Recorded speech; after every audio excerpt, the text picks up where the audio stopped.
Did you know that 38% of agencies struggle with frequently overservicing clients? Of the 500 plus agencies surveyed for the 2023 State of Agency Operations Report, 44% also said that client demands have become tougher to meet. Are you finding clients more demanding and overservicing happening more frequently in your agency? If so, 2024 can be different on both those fronts. Ken Yarmosh, business coach, Fractional COO, and founder of the Remote Solopreneur, recently joined me on our Agency Life webinar series, and he laid out a clear path forward so that agency leaders like you can help your team stop overservicing clients for good. In today's episode, you'll learn the root causes of consistently overservicing clients, how to stop selling widgets and start selling outcomes, as Ken puts it, the 5 steps to scale up your agency's offers, and why you need to flip the communication pyramid with clients to deliver client work without the typical headaches. To kick things off, we'll let you hear from Ken on his background and history working in and founding agencies himself, just so you can feel confident that his advice can actually help your agency stop overservicing clients in 2024. I've been an agency guy my whole career, which I will not date myself. I have a little bit of a baby face, but the kids, have aged me a bit more now. So I've been involved in probably about 10 plus agencies. It's either a founder of the agency or, building it from the ground up. And my last agency, I grew it to a pretty decent scale and then merged it in, became one of 3 partners at a much larger firm where we eventually went through a fairly large exit. And as opposed to not seeing my kids grow up, I decided to take all those lessons learned, cash out of my position, and try to help the Kens behind me, so to speak, not saying that I'm, reached a height that other people haven't, and just show them a better way of how to grow without constantly being tied to the agency life where it's that grinding, get more clients, hire more people. I call it the hungry dragon, right? Like where we just kind of get in this vicious cycle. So excited to chat about this more. It's near and dear to my heart, as you know, Logan. So I'll let you drive us forward here. Yeah, absolutely. For folks who don't know Ken, he's a great guy. We got to know each other actually as a client of the agency he mentioned that I was a part of. And he and I often joke that, whether you're an agency owner and looking at folks who have these courses and have these ideas on how you should scale your agency or how you can build that business, right? And kind of the fake influencers that have never done it. Ken's modest in talking about kind of blazing through some of those accomplishments. He's actually done it. He's scaled. He's had successful exits and mergers. And so we're going to be talking about some of his lessons learned from that so you can learn from someone who's actually done it. Quick roadmap. We're going to be kind of showing you that if overservicing kind of strikes a chord with you right now, you're not alone. This is the 3rd in a series we're doing here on the Agency Life webinar series, extracting some insights from our State of Agency Operations report. If you haven't read that, we'll have a link to that towards the end of the deck as well. But suffice it to say that as we surveyed hundreds and hundreds of agencies, it's a common industry-wide problem.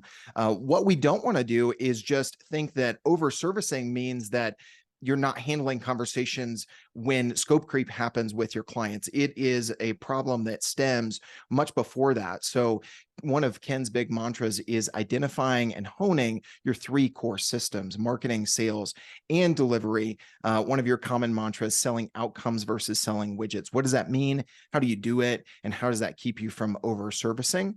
Doubling down on your lighthouse clients. And then as we progress, optimizing client delivery, this concept that I've seen before and is just a mind blower if you've been in agency life for any amount of time, flipping the communication pyramid and what that does for optimizing your sanity and client delivery. Again, as you have questions as we go here, use that Q&A box. So without further ado, let's jump in. As I mentioned, the stats from our State of Agency Operations report tell us that if you're feeling this pain of overservicing, you're not alone. Nearly 40% of agencies self-reported that they overservice clients. 44% say it's getting harder to meet client expectations. The other thing that was interesting here, Ken and I were talking about this before we hopped on, is why are agencies in this community that we surveyed saying that they overservice clients? You can see by far and away it's to keep clients happy, right? Especially when times are tough.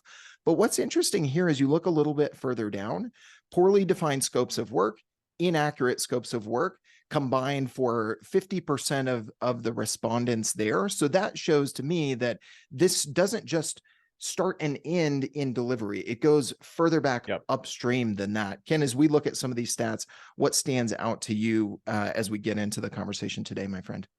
Yeah, I know we're going to dive into this as we go through the session, but that's exactly why when we were kind of prepping, right, we had some discussion on how could we help the folks that were coming out here.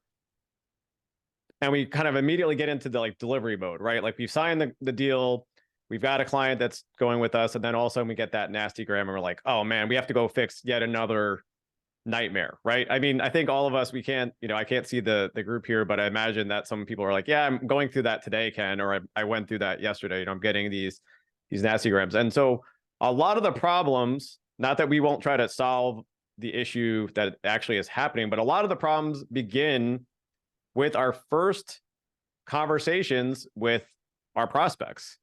And especially if you get, a lead that is exciting or it's a big brand. I had clients like Toyota, Levi's, right? All these names that a lot of agency owners are like, oh, I wish I can have those clients. But sometimes when we get that lead in, it could be a revenue, it could be a brand name. We immediately get into this mode of like, how do I just sign the deal or how do I get them onto my roster versus going through an alignment, really what I say is from marketing, sales to delivery. And that's why I said, hey, let's make sure that we don't just jump into the systems. Like I was the CEO of my company and I'm, now I help people from a COO, fractional COO standpoint, but it's not always about just the systems there. It's also about who gets into the pipeline, how we nurture them through the close, and then eventually ensuring that we can replicate that time and time again and get away from fixing the problem later on. So hopefully the first part of this conversation will be more about getting it set up right to avoid those. Then obviously we can problem solve in some of the like, well, I'm actually in that now. What do I do? Yeah, absolutely. And you were spot on, Ken, even though we can't see faces. Love the chat from Sam and Laurel already 45 minutes ago, 5 minutes ago, some of the responses on when they've seen those nasty grams from clients. And you're spot on. It's about what clients are coming into the pipeline, which ones are closing, and are we optimizing what we're going to deliver to those types of clients that can actually help us prevent the overservicing before it starts. So we've got well over 100 people here today. So we want to hear from you guys. We're going to launch the poll.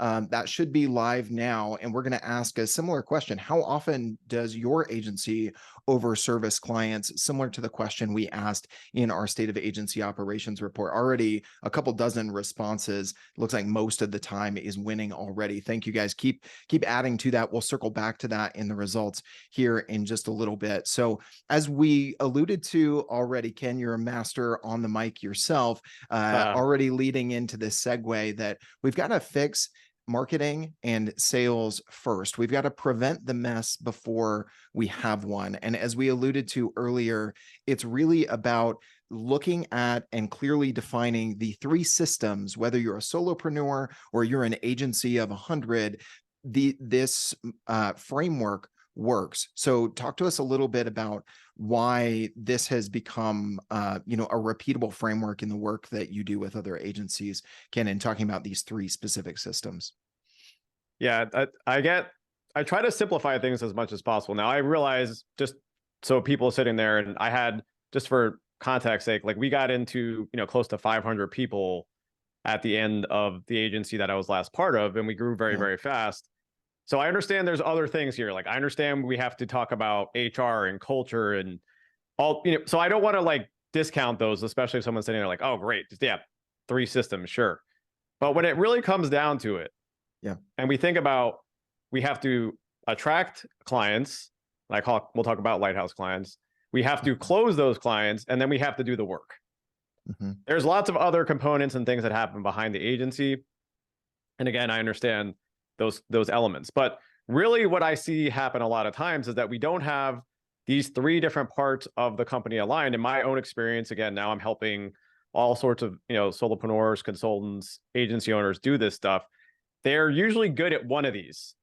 And arguably, it's not even a system, right? A system is something that you can repeat results on. But the idea of having these three pieces aligned mean that we can get to a spot where we don't always have to hire more people to grow. And we don't always have to just get that next big client. For me, at some point, and just so people understand a little bit more about what I did, I ran a software agency.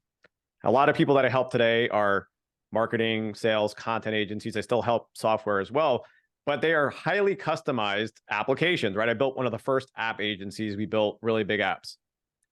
And so when I think about this, if I could do it in a highly customized environment, which was applications, how much easier is it for us if we're not in that kind of industry? It could be accounting, again, all these other professional service areas.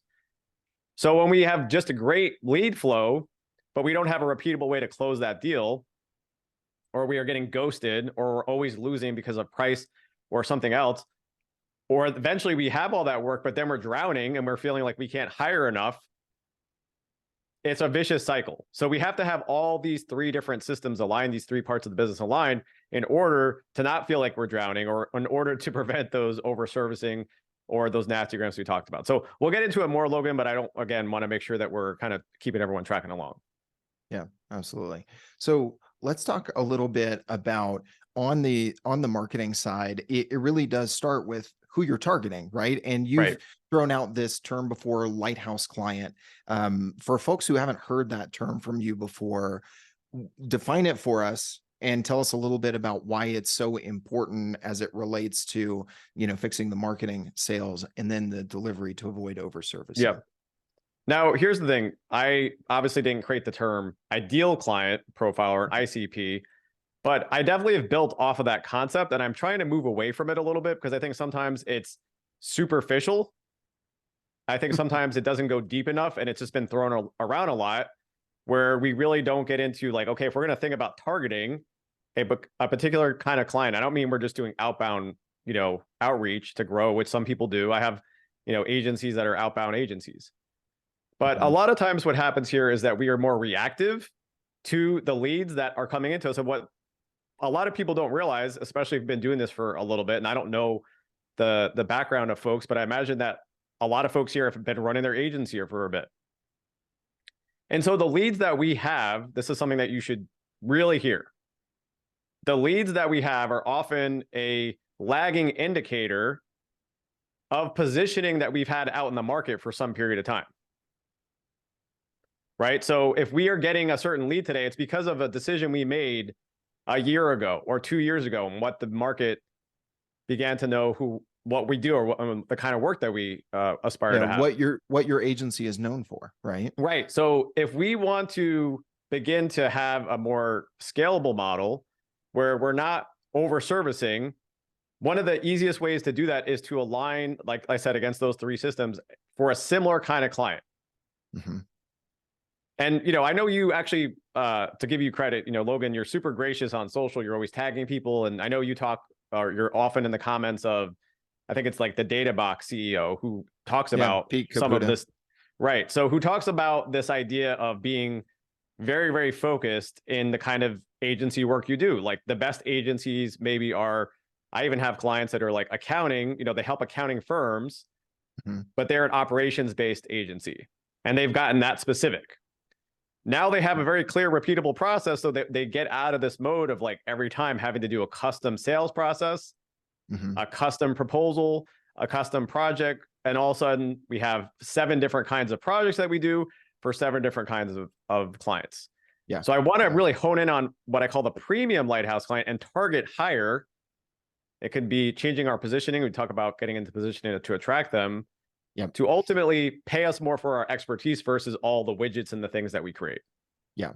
And the way I think about it, I'll kind of recap some of the things you just shared and what I've heard from you in the past, Ken, and tell me if I'm understanding it right for the group here is, we have ICP, we have our ideal client profile, and that's good, but sometimes it's, to your point, superficial. A lighthouse client kind of builds on top of that. It goes even narrower, and that might be narrower within the industry, might be narrower within, okay, what growth stage do we work with? What Right. in, what employee size, what revenue? Let's get that narrower. But it also includes some of the psychographic stuff Yeah. about the types of clients that you want to work with. What do they value? What sort of outcomes are they typically looking for? And so it's kind of like ICP, good; lighthouse client, even better. And then premium lighthouse client are the people who fit that, and they're willing to pay a premium. And so that's where, do you often say that,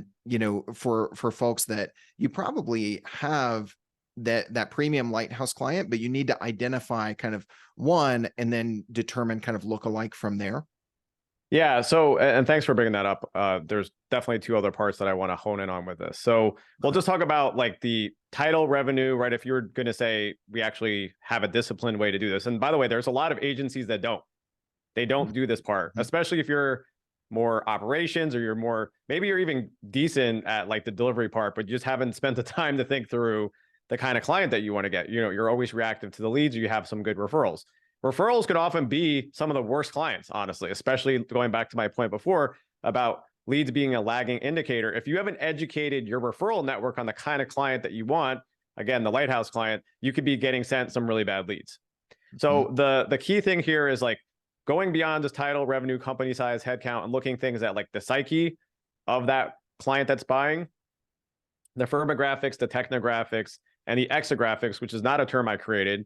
That's how the company wants to be perceived in the marketplace.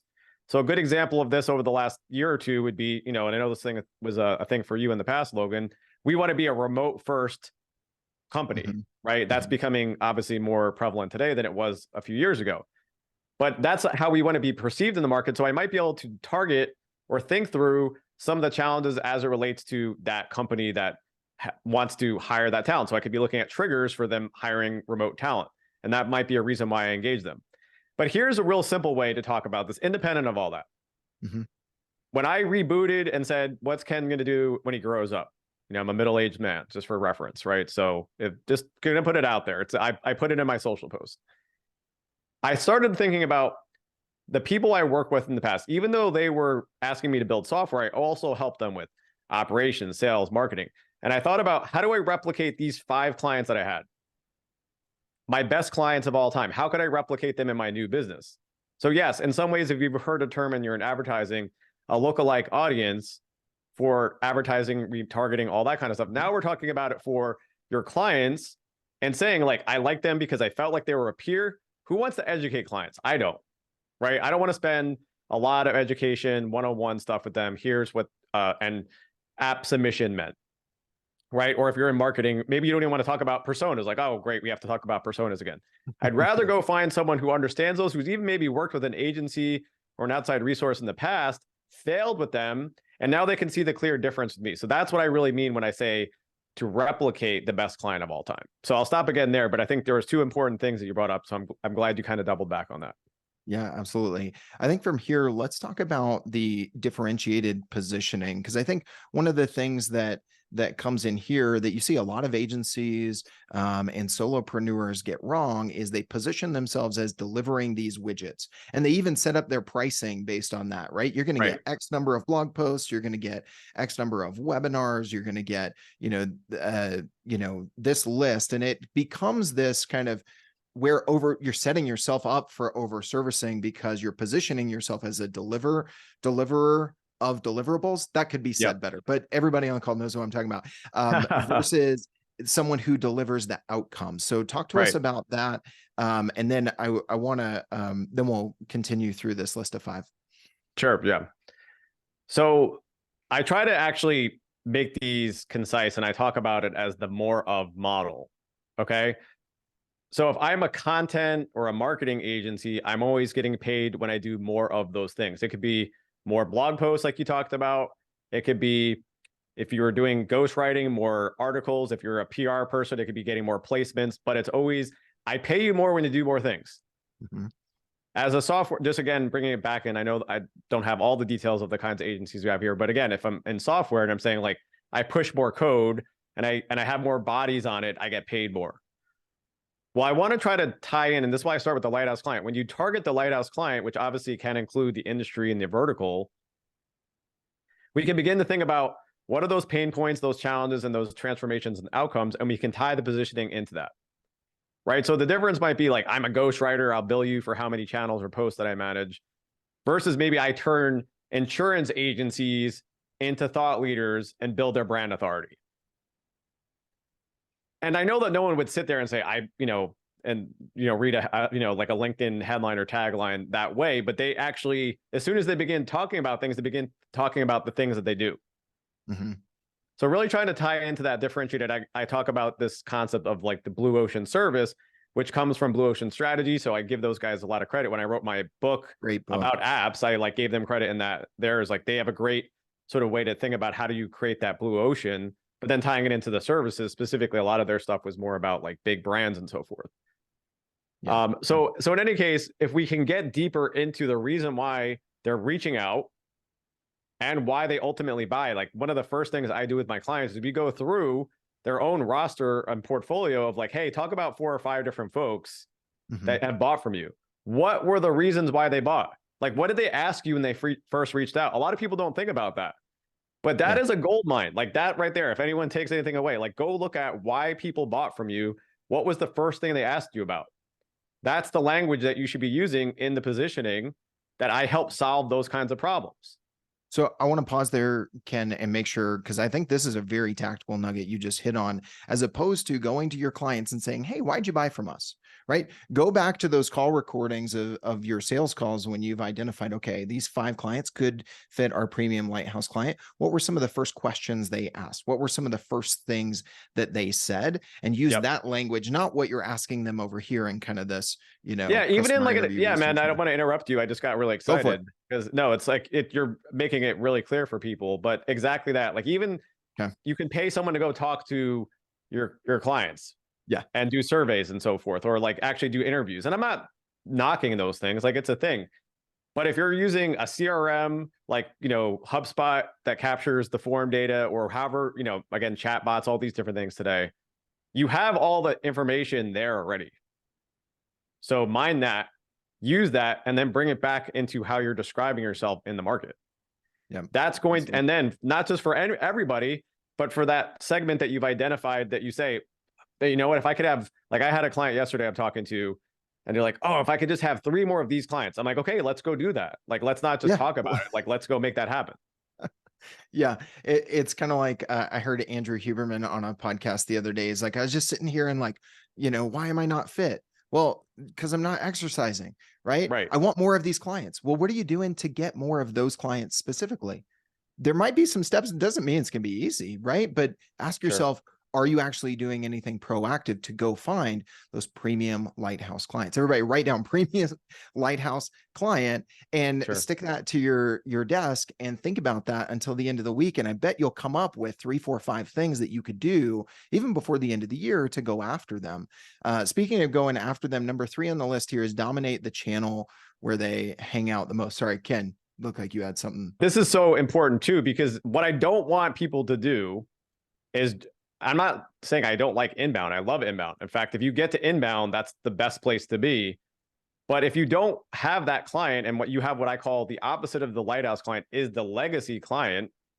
Yeah. Which is that lagging indicator of leads coming to you. Then we need to identify, where did those folks come from? Or is there a way to build a presence? So for me, in the last year, moving out of what I was doing before, my agency was built during the days where you could basically have WordPress and SEO worked, right? Like back, old agencies. Now today, that's not the case. So I was heavily reliant on SEO, and I didn't really differentiate and have another channel. But I want you to go to that channel that you see someone in. So I built a social presence, especially on LinkedIn. So feel free to follow me there. I talk about all this stuff pretty much every day. Logan knows, he's in the comments sometimes. And if your client's there, like, be present for them. Be in front of them with this differentiated positioning, talking through the challenges that they're going through and showing them how you solve those things. Yep, absolutely. But the thing that I will just like slightly different than a lot of others, because someone else was like, oh, well, I've seen this before. The difference is that I also want you to have two other channels warming up. And this is a risk mitigation element. This is the operations part. And we're going to get into the overservicing even deeper, but this is the risk mitigation part, is that have two warming up in the background, including one you own. So ideally that could be something like building out a newsletter list, right? And capturing emails. It could even be, to some extent, although we're somewhat dependent on algorithms, SEO, right? It could be even like toggling a paid ad strategy. Now, do you own it? No, but you can control the spend level. But having another place so that if something changes, like algorithms change on those main channels, you still aren't just like, oops, I have no more leads, they dried up. That's why I actually get really concerned about referral. You can't scale that up and down, right? Just with referrals only. Yeah, absolutely. So number 3, I want to keep going through here. We already had a question about number 4 on the portfolio of offers. Ray, thank you for your question. I think we'll touch on that here in a second.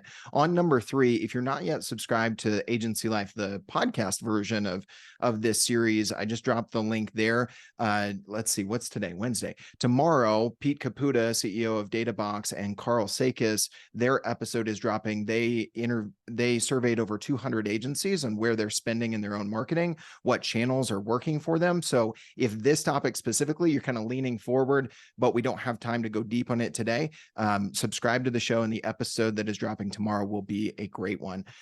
Let's talk about number 4, because I think this really sets us up to get into the servicing part of it. Is this portfolio of offers. Ray Smith asked, should you package the portfolio of offers or a la carte, which is, I think, something you'd naturally touch on here, Ken, as you talk about why is a portfolio of offers important in standardizing yet centering your services around value. So I'll let you take it away again. And I think there's a nuance and a complexity to this that maybe we won't go in as deep today, but we'll see how far we can get with it, because I do want to make sure that we're talking about kind of what happens next and seeing if we could solve some of those problems for people that are like, well, this is all great, but I'm drowning right now. So how do we solve that? So when it comes to offers, a lot of people, I'm not the only person on the market that talks about offers, right? There's lots of people that talk about it, but I think the difference is that we've aligned our offers to this point because of the positioning, which ties into the blue ocean services, which ties into the lighthouse client, which then ties into what I want to be scalable service offers, which allow us to get paid not just for that more of mentality. So this is where a lot of the other things out in the marketplace, and I'm not saying they're not decent ideas, right? There's all sorts of ideas out there, but it's very industry specific to agencies, right? To professional services versus just like, I'm building an offer to sell something in real life, right? Or some other thing that's not a professional service, which is more complex, longer buying cycles, and bigger value. My deal started at 6 figures for my agencies, right? Now, not everyone does have that something that large. So what we're looking to do here, instead of saying, here's what my service is, or instead of just saying, here's what my offer is, which is a way to package up the service in a repeatable way, we're going to expand the surface area of getting a yes by showing them a portfolio of options. And what we can do in that is that there might be someone that's not okay just going straight into buying the high ticket, the high price thing. And a lot of agencies, and I'll say I was at fault of this early on in my career, of like, oh, cool, I want to get that next whale. Everyone talks about the whale client. Oh, cool, we got a whale.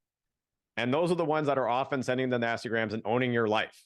Again, I would love to see you're ringing the sales gong one week, and then you're stressed pulling your hair out the very next week.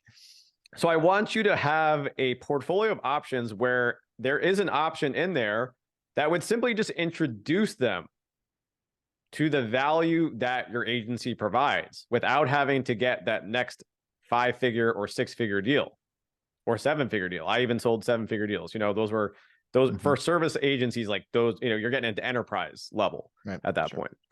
So the offer portfolio can have an introductory offer that especially is focused more on the foundations, on the strategy, on the setup for everything else. Now, I don't like to say it's an audit or a roadmap necessarily, because clients are like, oh, I don't want to pay for that. It's like too theoretical. But as an example, I would set up a foundational offer in the portfolio of offers for the agency that was focused on software. That would be more about strategy, UX design as a foundational item. Today, my clients, let's say you're in accounting, we're focusing on reviewing all the different data points, right? And we're kind of collecting all that data and starting to come up with some recommendations before we get into doing all the work. And that just allows people to cross a threshold where instead of getting a lot of no's, and I just talked about this week, you're not a good fit, drives me nuts. Please stop saying to people, other people, everyone's a human, you're not a good fit. We're showing them an option that could be a good fit and then getting them into our roster, and then they can grow with you over time. Now, a lot of my clients start with me in a very basic option. I prove out the value to them, and then I don't have to upsell anyone because I'm just providing so much value. They're like, Ken, can we go work with you on this other level here? And so a lot of my clients are doing that same model. And yes, there still will be some people that jump straight into the higher ticket stuff if you do the lighthouse client targeting. But they don't have to, right? It actually reduces your risk, by the way. You know this, Logan, right? If you sold someone into a really high ticket thing, like everyone's on sort of red alert, like making sure that they're happy. Yes. I'll stop there for now. And you can tell me where else you want to go next. No, it's really good. I think there are a few things I wanted to call out for folks is, just because if you've done the work to go from no ICP to an ICP to identifying who are the premium lighthouse clients, even within that, you could set yourself up for over servicing in some ways that you might not think about. And it ties into like the psychographics we were talking about earlier. Maybe it's the type of organization, headcount, revenue, growth stage, industry that how to help them and drive the outcomes. But they're the sort of folks that really like to experiment and do stuff on their own and do as much internally as possible. And if you try to sell them on a do it with me or done for you sort of service, whatever that service is, they're never going to quite be happy, at least even if you jump straight into that service, because they're always going to be like, how fast could we have done that ourselves? Right. But what I heard you say on another podcast or a webinar recently is, as you think about this portfolio of offers, it's not these disparate things. We do SEO over here and we do web design over here. This is the thing that we do that delivers these sorts of outcomes, but you can break it up and give people a few different ways to buy that. Show me how to do it with me, do it for me. And maybe those aren't necessarily the three. And I think done for you is some danger zones sometimes, but is that fair to say, and kind of how people can think about breaking up these portfolio? Like exactly, Ben. And one thing that without again making it overly complex for an hour-long conversation, is that the best situation that you can get into, again, I want your lighthouse client to feel like you're selling to a peer. Like you see Logan and I interacting like peers here, right? We've all been doing this stuff for a little bit. The idea, though, is that you can grow with your client over a longer period of time, a longer lifetime value, versus, oh, cool, I signed them up for a 3-month retainer and they churned at the end of that 3-month retainer, and now I'm back to having to, backfill that client. Maybe you sold them into something too high and you got into over servicing them. You got into, we got to do all the things, assign all the people. I'm taking this person off of this account, putting them over here because they're a better project manager or they're better with this industry or whatever it is. Again, that's why the benefit of having a similar kind of lighthouse client that wants a similar outcome or transformation or result lets us scale without over servicing, without always having to hire that next person, because we're doing similar things with similar sales process. Versus, quick side note, but I know people can relate to this, because I was one of the 3 partners in our firm, and one of the partners, like every time a new lead comes in, it's like we build a new sales deck for that lead. Oh, this person from this industry came in. Oh, the marketing team all of their roadmap just got killed because they want to go build a new deck for that lead and close that lead. And I'm like, guys, we can't just keep responding to all these different leads and keep building all these things. So that's all coming down, once again, to keeping a simple process. And it's why I've actually scaled to a larger revenue amount as a solopreneur. And this is not about a solopreneur thing, just saying like as an individual with the systems, the processing, and not over servicing, than a lot of agencies that are like 5 to 10 people. And why a lot of my clients who do have 5 to 10 people are scaling more than companies that are 20 and 30 people. And why a lot of people today are now beating out traditional agencies that are built just only around big headcount. So now I'm on my soapbox. I'll get back off. That's okay.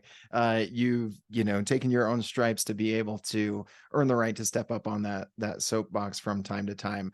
I love to see some good interaction in the chat about the portfolio of offers. Let us know if you have, been consistently building new sales decks, if you've found yourself kind of feeding the beast, trying to slay the dragon, as Ken said earlier. One thing I wanted to note, coming back to our poll, how often does your agency over service? Out of 101 responses that we got today, thank you for everybody who contributed. Literally none of you said rarely or almost never. 0% said that one. Good news was always or almost always was 19%. Most of the time was 50%. So at least we're in that second bracket, but you're not alone. And it does align with what we saw in the hundreds of agencies in the State of Agency Operations report as well. So then aligning your marketing efforts to how you deliver the work. If you come up with that portfolio of offers, now you can start talking about those in a similar way. Yeah. And I think that's really kind of where that leads into now aligning that with how you actually deliver the work. Let's see, there's some good stuff in the chat here. I just want to take a look for a second. Anything else you wanted to add there, Ken, before we get into optimizing service delivery? I think if you just go back for 1 second, and it's directly tied into this. So if you look at that last point, what happens when we don't build out offers? And by the way, I had a very systematized way to build custom offers effectively, but it's using the offer portfolio. And what I mean by that is that I'm okay if we build the sandbox of offer portfolio. If a client starts asking for a prospect in that case, oh, well, I kind of like what I see in option 1, but I want to also have some things in option 2. That's okay if they're in the sandbox. Now, obviously, I'm not going to give them the lower cost to get all of option 2. Right. But now we're having a discussion, right, about fitting within the sandbox of the options and the packages. Yeah.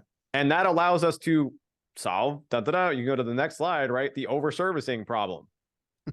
Because they're not set up for the... I need to get a stream deck where I can, play those transitions. Yeah, you can have a little sound effect, right? Right. Because now we're in the situation where their expectations are fully aligned of what fits within the sandbox of what we talk through versus getting into deliverable mode. And all of a sudden they're looking at a line item and saying, well, this thing wasn't done, right? And then we get the nastygram. Or you said this person was going to, and obviously we never want to write someone's name onto an account, but you said this person was going to help with this and now they're no longer here, or they didn't get assigned to our account. So why we spend the first half of this conversation on the marketing and sales is if you don't solve those two things, you will be stuck in the exact problems that we're trying to solve today. Yeah. I want to get away from projects. I want to get away from deliverables. I want to talk about the thing that we want to do with them within the offer portfolio. And then that allows us to have a conversation of, and I even did this, by the way, this was progressive like 10 or 15 years ago, that we use a retainer model in software services. And we essentially would show them an offer portfolio using our different service tiers and saying like, hey, the good faith estimate here, based on everything that we know, is going to be between 4 to 5 months to do this work. If you want it to be dialed in even more, then we can start with this introductory, engagement where we're going to focus on the strategy, the UX, the wireframes, all the foundation pieces, and then we can even dial that in more. But if you just want to go fast and get into it, just know that it's not going to be precise. Now, does that take a little bit of positioning? Absolutely. Does it talk, but it's also better to have that up front. I'd rather someone say no than sign up with me and then I have to be down to the exact dollar to deliver it on the backside, because some of this work is complex, right? Like if you're doing something that's customized here on this call, if you're doing design, you're doing development, you're even doing I have some folks that are just, they're in marketing, but it's like very hyper customized campaigns, right? You have to have that hard conversation up front to not have the nasty conversations later on. And that's really kind of the central focus here. We can get into, some of the communication paradigms and so forth next. Yeah, I definitely want to get to the flipping the communication pyramid here in just a second, because that's again, I think this visualization is going to help a ton of people. But I just want to reiterate there the power of having that portfolio of offers. One, avoids you having to say you're not a good fit. Right. If you're a podcast production agency, we produce the show, we help you grow the audience, da, da, da. Well, what if I just want help in the strategy to get started, in knowing what tools I should use, all of those things?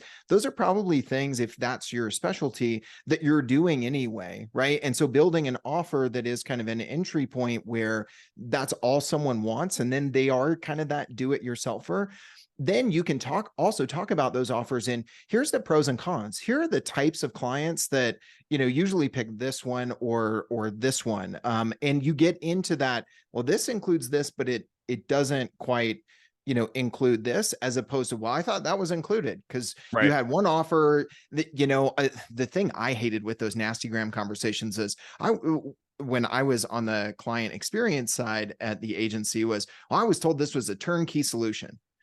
Turnkey solution means so many, like what that actually includes is, very subjective and can be tough to get on the same page. So having that portfolio of offers forces you to get clearer and forces you to provide more clarity to the client during the sales process. Yeah, all right, totally, man.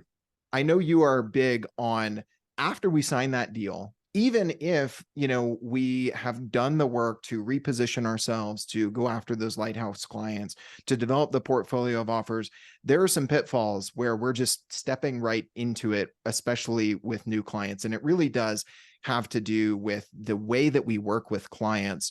Yeah. Talk us through some of this. I've been really excited to share that. Totally, man. And the thing that's important about this, so this is why I talk about having a very disciplined approach to positioning, to marketing, to sales, to how we close the client. Like, I practice with my clients how we even close the deals, how we talk through the way that we deliver the work, right? So when we come into the delivery of the work, often we're just allowing our clients to dictate that entire process. Yep. So, and by the way, some people will hear this today and they're like, oh, well, yeah, Ken, I just like you, I have these Fortune 500 or Fortune 100 or global brands, and they're just going to tell me what I have to do because I want to get those accounts. Mm-hmm. Well, I had those conversations. Like, I bellied up to the CIO of some of these companies, or to the decision maker, and said, look, you're hiring us not just to come in and do the widgets. You're hiring us to get these results. And I'm going to go to bat for my team that this is the best way that we work. We have a system that works. That's why we've been able to get these results. That's why you have come to us and you said, we want to hire you. If we didn't take the time to think through the way to repeat that process, and by the way, this is so key, Logan, that the offer that you sell directly ties into the delivery system. So if it's a higher ticket, like high value, engagement, then yeah, they're going to be immersed in the tools with us. We're going to be using async based tools like I know you want to be on this diagram, so we'll get you we need to get teamwork.com in the I know we really should have updated it at least for this, right? Just call this out now. But, and I love the tool, and you've made a lot of updates on it through the years as well. So this is like a couple of years old at this point. But the point being that when we talk about an async based way, you like the call out there, right?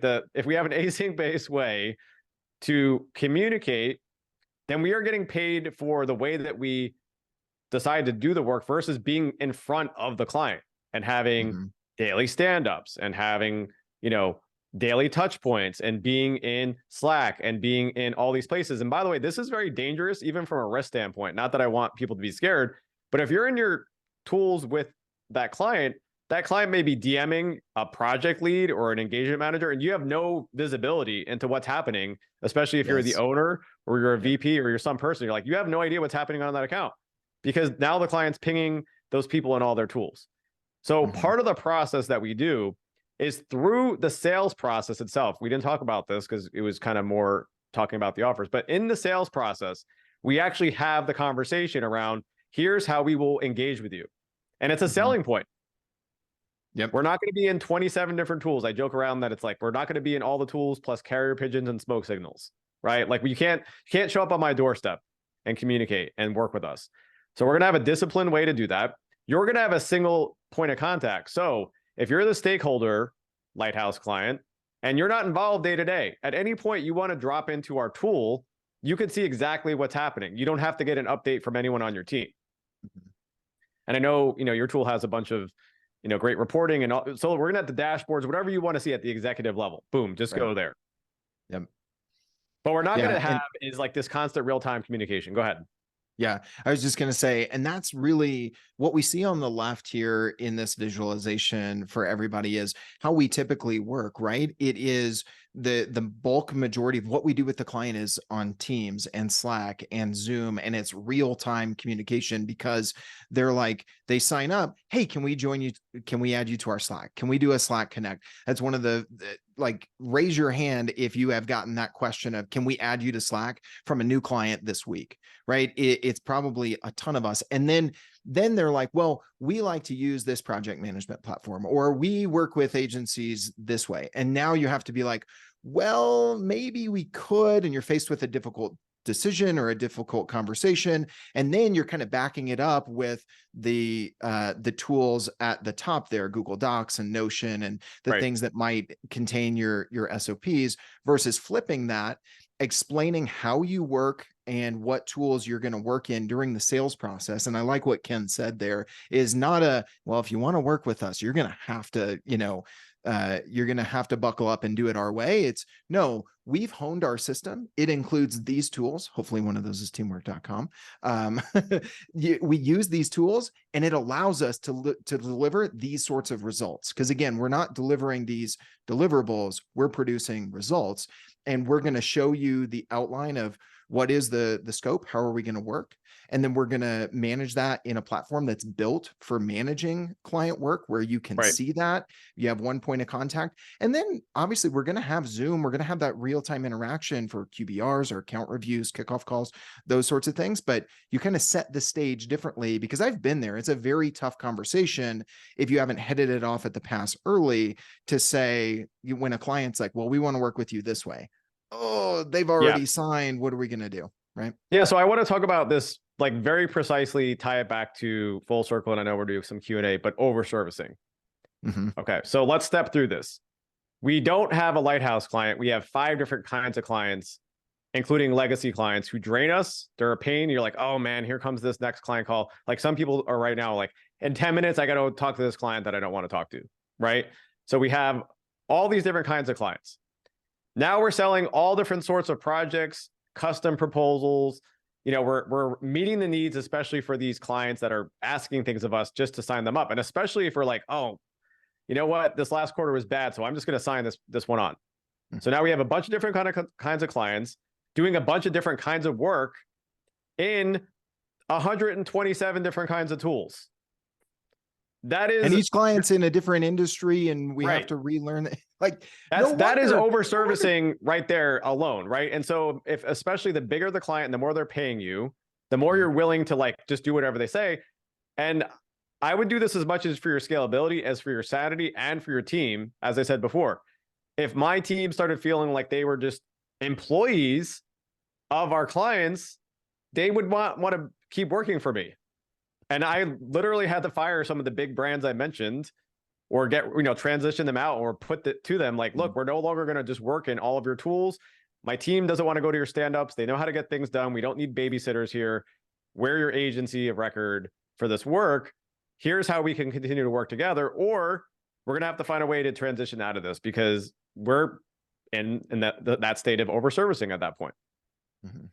So that's really the tie back through why we talk through the 3 systems and how this is a key part of ensuring that we have a scalable delivery system. Because if we don't have to be in front of the client and we can get paid, that's going to unlock the creativity of our team versus always being, available for FaceTime. Yeah, available for FaceTime. I think a lot of folks can relate to that. That is the value in your client's mind. It's tied to how available you are for FaceTime.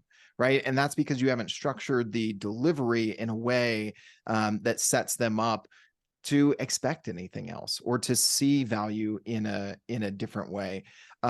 So let's talk for briefly, Ken, about some of the ways that agencies can standardize the delivery system without making the work too cookie cutter, right? Because Yeah, we want totally. to, that's a tension I've felt. And I think some folks might be thinking, okay, we're talking about, are all about the value and not the widgets.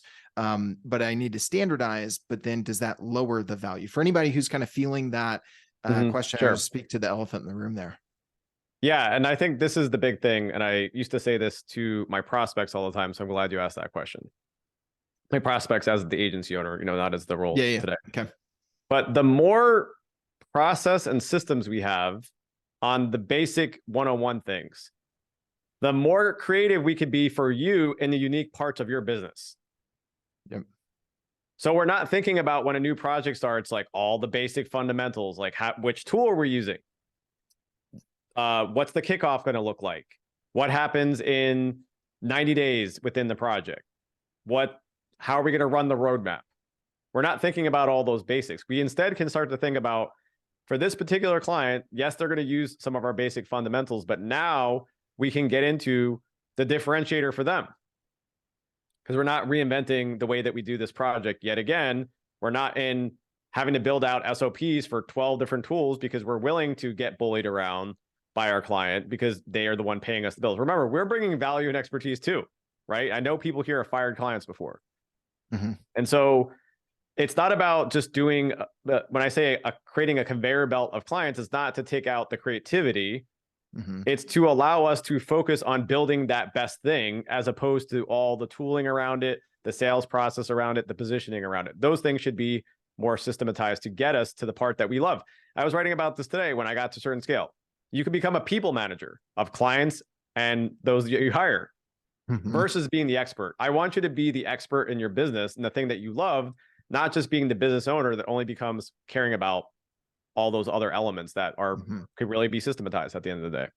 Yeah. When I was a part of an agency, our COO would often say that creativity is overrated. And he said that to get a rise out of our creative director. What he actually meant was we're using creativity where we're wasting the creative time, energy, and those sorts of things. Yep. What tool are we using with this client? How are we doing the kickoff call? If you add systems, process, repeatability to those things in structuring your tech stack the way you're talking about there, Ken, in that last slide, then that opens up more time, brain space, and capacity for using creativity where it is valuable, because that's what he actually meant. We're going to get to a few questions here in a second. We've still got tons of people here on. Let us know what was your biggest takeaway in the chat. What was something that Ken or I touched on? Probably more nuggets from Ken today than me, honestly. Come on, man. You got some good ones in there. Let us know what's in here. The communication pyramid, the portfolio of offers, the lighthouse client. What stood out to you? All right. Ray Smith asked a question here, Ken. Should you package the portfolio of offers or offer them a la carte? I'm sure you've consulted with folks that have done both, blended, either or. What are your thoughts on this going back to the portfolio of offer concept? Usually it's packaged, frankly. And the idea is that if there's a certain kind of service that you don't do as frequently, I kind of keep that like off menu, so to speak. Just like you can go into Starbucks and say like you want a certain thing, everyone's like, oh, the secret Starbucks menu. So I was just working with a client the other day on this, and it's like, look, this other part of the business has really great margins, but we don't have a marketing funnel to get more of those kinds of clients in. Just make that part of the sales conversation and mention it as an add-on, but don't lead with that through the offerings, because it's not, again, it's going to take us away from keeping things easy to deliver versus that over-servicing stuff that we're trying to avoid. Yep. I love it. All right. We've got another question here. I may mispronounce our attendee's name, so I'll just share the question. When it comes to legacy clients who are used to being overserviced due to their size at the start of the partnership, something we touched on here, how can we realign their expectations as the agency grows? This is a perfect time of year to do it, first of all. Now, not everyone kind of has like a yearly retainer cycle or, depending on the client, but this is a perfect time. Like, hey, we're getting into the next year, and Miss Legacy Client, Mr. Legacy Client, Legacy Client, here's what we're doing going into 2024. We have adjusted our rates. Like you've been on this rate for 2 to 3 years or whatever amount of time it's been. We actually don't even offer that rate anymore. Going into 2024, here's what we actually are going to be doing for all of our other clients. We're willing to move you in the next 30 days to sort of a rate that you can keep for a short period of time. But thereafter, you're going to have to upgrade into one of these other ones. And essentially what we are going to do, the simple answer to the question is that we're going to downsell them. I'm okay, by the way, just firing them all together, right? Like just, especially if there's someone who is what I just called like they're draining you, you hate that client and you just kept them around. But for a lot of other clients, like I had fractional offerings that were very, very juicy, but I want to keep doing some of that work for certain types of clients. So I downsold them into something that was less money. They obviously got less things out of it, right? We focused on a different part of the business, but allowed me to continue to keep that revenue stream and not have to, overservice or overdeliver myself. So I obviously practice what I preach there. So it's a great situation to be able to downsell them into a lower offer. Okay. That's interesting. I think that's super tactful for folks. We've got a few more questions coming in. We might go a little bit past the top of the hour. We still got tons of people on and a few questions going in here. So I want to make sure we get them answered for you guys. Next one from an anonymous attendee, Ken. What's the best way to communicate a switch in that communication period? We're having issues with processes taking up time and creativity, as we said, and they want to set up processes to educate and guide the client into a better 2024. So making that switch and inverting that pyramid.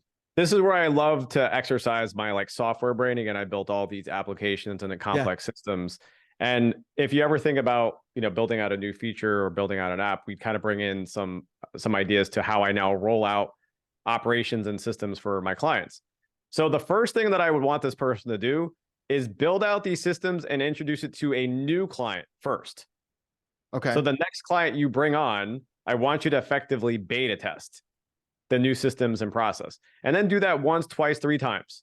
When it's working well with the new clients, you can selectively pick a handful of your existing clients, assuming they're not legacy clients, by the way, right? But take a handful of your next set of existing clients and begin to roll out that system and process to those clients. It may not be the most problematic one, by the way, right? Like we don't want to start with the hardest one. Choose carefully. Right. Choose carefully, but you want to maybe find one that you like, right? And that you have a good relationship with, because it's easier to have that conversation. Then eventually when that's working well, we roll it out to the rest of the client base. And then we're essentially on the same system across the agency. Okay. That's a really good one. Sorry, I have no idea. I have no opinions on that, Logan, whatsoever. Sorry. Just have zero thoughts on that. It's tough to get you, telling us how you really feel, Ken. All right. Another question from Sam Morgan. Sam, thanks for all the interaction today. Ken, do you have any suggestions for projects that run over the fixed budget, but are not yet delivered? Let's see, and want to approach the client for more budget. Do you agree with this or feel like the responsibility is on the agency? Never had this experience before, right, Ken? Yeah, right. Oh man, this is the worst part of overservicing. And the answer is, and I, as the person who owned the budget and ultimately owned, the company, I was a sole owner initially before I merged in with the other guys. I really kind of take this on a case by case basis. And so this is a more subjective answer. If I feel like we didn't do our job and we just messed up, I will foot the bill. If I felt like we did a bad job scoping it, or my team didn't deliver, or I was not engaged enough, which didn't really happen. Obviously, again, we want to prevent this situation, but I would look at it and say, we are going to take ownership of that and we're going to make it right. If you feel like you've done right yourself and you really feel like it's the client pushing back, you have to have that hard conversation and say, look, you have to have all of your ducks in a row, right? You're here's what we sold. Here's what we've been doing to rectify the situation. Here's what the go forward plan is. And if you want us to get this done, it's going to cost XYZ more to do so. And if you don't, we're at an impasse. Now, there could be a situation where we're owed money. Well, that's a bad situation to be in itself, right? Now you're even in a worse situation because you're I need them to pay for this. So there's going to, there's not a clear cut answer here. It's going to take more of the art than the science side of it all. but I definitely take ownership when I feel like we've messed up or we haven't done our job. Yeah, I mean, to your credit though, Ken, you gave us a question to kind of bifurcate the two. I love when I can sneak bifurcate into a conversation. So thank Right. you for that. What is that question? Like, where is really the onus? And then how do you handle that conversation? Now, even if it is on the client, if you don't have the receipts, if you aren't managing your client work in a platform like teamwork.com or something else where you can say, look, here's the work that was done. Here's when we asked for this feedback. Here's when we didn't do it. If it's trapped over there in DMs and Slack, Exactly. what are you going to do? Right. Then it's like, I feel like it's not on us, but I don't know. And I definitely can't approach the client and say, I know this wasn't on us. So it makes it tougher. So again, it backs up a couple of Beautiful steps. point. Okay, we're giving you more credit. You said that Ken dropped all the nuggets. That's a really important point. Like, no, tying it back into that. That's really critical. Yeah. Awesome. We've got lots of questions coming in. If we don't get to yours live, we will save these and maybe try and follow up with folks individually with some of these questions. I think we've got time for one or two more. Are you okay with that, Ken? Let's do it.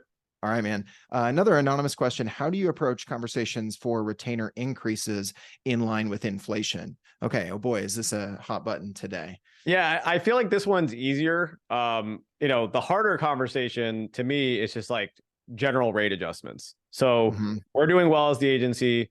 We're targeting a more premium lighthouse client, and we're going to raise our rates. I've had some clients raise their rates 30%, still get no one blinking, 50%, still no one's blinking. And like, we have to keep pushing it. Like, those are obviously they're doing a great job. Maybe they're arguably over servicing, right? Or over delivering. But I feel like the macroeconomic conditions are the easier conversations to have, which is like, look, here's what's happening in the macro environment. We have to make updates accordingly. And I will tell you this, that there's like two sides of this coin. So I just sidebar, right? Like, really big picture stuff right now. Agencies and contractors are doing better now. Like, I have the data points. I have hundreds of clients. Some of them obviously are in my lower offerings, right? And they're kind of part of my group coaching and so forth. And then some of them are more premium, but I have a lot of data points. Like, the market's going well for agencies and for consultants and solopreneurs because all that work is being pushed outside. All the layoffs are like, we need someone to do that work, but we don't want to keep that as a fixed cost. It's a really good call out. It is not all doom and gloom as we look ahead to 2024. Like, for us in this kind of contracting agency world, there's actually a lot of growth opportunities right now. And I grew my multi 7-figure agency. And then eventually, like I said, I went with those bigger guys, but like during the Great Recession, effectively, right? So there's opportunity for people that are smart and adaptive and nimble. Yeah. I feel like that's an easier thing overall, just like, but you have to be ready to have it as a talking point. And if you're having like a year-end review or you're having a contract renewal, like, you have to make sure that everyone in the company who's talking to your clients has the way to describe this cleanly and what's going to happen. If you don't have a communication plan, you're not ahead of it, you're reactive, then that's when the problems happen. Yep, absolutely. It fits with the entire theme of today. Well, I think there we'll wrap it up for everyone who's still on live. Appreciate you hanging out. If you want to download the State of Agency Operations Report, go to teamwork.com/agency life. It's right there in the header. You can get a copy of this very meaty report to look at benchmarking yourself in some of these key areas around servicing, utilization rate, client loss, and churn against many of your peers. Hundreds and hundreds of agencies contributed to this. Thank you if you were one of the survey respondents. We are moving up our next webinar since we've got the holidays towards the end of December, obviously. And as we were talking about here today, I think we mentioned HubSpot. We mentioned, hey, if you've got your tool on the sales and marketing side, and then you've got a tool like teamwork.com on the client delivery side, how can you get those synced together to optimize all the way through from marketing, sales, and delivery? We recently launched a brand new integration between teamwork.com and HubSpot. So especially if you're an agency that's part of HubSpot's Solution Partner Network, we have 3 elite successful agencies that are going to be sharing specific use cases is how you can leverage this integration with HubSpot for better client delivery within your agency, and maybe some solutions that you can even bring to your clients. So if you want to take a picture of the QR code here, you can register for that one coming up here in just a couple of weeks. And then I will drop the link right there in the chat for everybody that's still on. If you want to grab that, you will get more info about that. But I know a ton of people have been really excited about this and what it can do, this new integration with HubSpot, what it can do for your agency and for your clients. With that, I want to thank everybody who attended. If you're watching on demand, hopefully you got value out of this session. Ken, thank you so much for dropping such fire today on us today with all of your content. For folks who aren't yet connected with you, don't know where to find some of your content, what are some of the best ways to follow up and engage with you, my friend? Yeah, I'm very active on social networks. So my name's a little bit of a mouthful, but it's just like LinkedIn is, I'm super active there, slash Ken Yarmosh. And then I do have a lot of the things I go through today. I have in a free blueprint. You can go to trs.club/blueprint and grab that there. And it goes deeper into some of the concepts and the strategy. So Logan, good times as expected. Great job. And thanks for having me on, man. Yeah, absolutely. Thank you, everybody. We'll include that link that Ken just mentioned in the follow-up email here as well, so you can find out more ways to get plugged in. Thank you for the great questions. Hopefully, we'll see many of you in just a couple of weeks in our next webinar here on the Agency Life series. Thank you so much. Enjoy the rest of your week. See you, everybody.